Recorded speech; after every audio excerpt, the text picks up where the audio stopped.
ঝিনাইদহে filling station কর্মীদের মারধরে যুবক মৃত্যুর ঘটনায় মামলা হয়েছে। এরই মধ্যে আটক ৩ জনকে গ্রেপ্তার দেখিয়েছে পুলিশ। এদিকে ফিলিং স্টেশন মালিকের একটি সহ ৩টি বাসে অগ্নিকাণ্ডের ঘটনা ঘটেছে। বিষয়টি খতিয়ে দেখছে পুলিশ। নীরবের নিথর দেহ পড়ে আছে হাসপাতালের মর্গে, আর বারান্দায় পরিবার ও স্বজনদের অপেক্ষা। নৃশংস এই হত্যাকাণ্ডের দৃষ্টান্তমূলক শাস্তি চান তারা। তার মারা যখন করা হয় তোর তো একটা বিচার আমরা চাই অবশ্যই, মানে যাতে যেটা সূক্ষ্ম বিচার হয় সেটা তার জন্য করা উচিত। এই যে তেলকে কেন্দ্র করে এভাবে যে একটা মানুষকে মারা, এর চেয়ে কষ্টের আর কোনো কিছু নাই। এর জন্য কেন প্রশাসন একটা ব্যবস্থা না নিয়ে যদি নীরব ভূমিকা পালন করে, তাহলে তো এটা মনে করবো যে প্রশাসনেরই দুর্বলতা।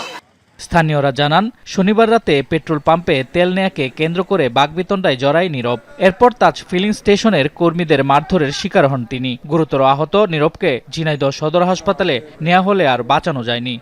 নীরব যেভাবে মারা গেছে, এটা তো আসলে আমাদের হৃদয়ে রক্তক্ষরণ হচ্ছে, এবং আমরা এর তীব্র নিন্দা প্রতিবাদ জানাই।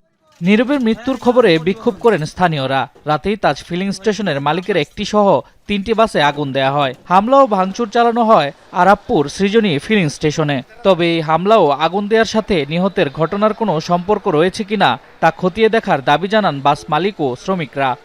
সামনেটা ঈদ, এই যে গাড়িগুলো এরকম হলো, আল্লাহ না করুক দুর্ঘটনা, একটা যদি আমার একটা শ্রমিক থাকতো গাড়ির ভিতরে, তাহলে তো তার অস্তিত্ব থাকতো না। প্রশাসন কথা দিয়েছে, তারা ভূমিকা নেবে, সেই হিসেবে আমরা মামলা দায়ের করব।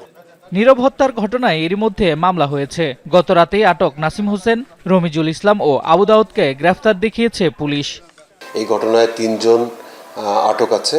আমরা আজকে তাদেরকে বিজ্ঞ আদালতে সুপর্দ করব এবং তাদের রিমান্ডের আবেদন করব। যে 3টা বাসে অগ্নিকাণ্ডের ঘটনা ঘটেছে, এই ঘটনায় আমরা খুব নিবিড়ভাবে পুঙ্খানুপুঙ্খভাবে তদন্ত করছি। ঘটনার পর থেকেই তাজ ফিলিং স্টেশনে তেল সরবরাহ বন্ধ রাখা হয়েছে। শামস তাবরিজ উচ্ছ্বাস, যমুনা নিউজ।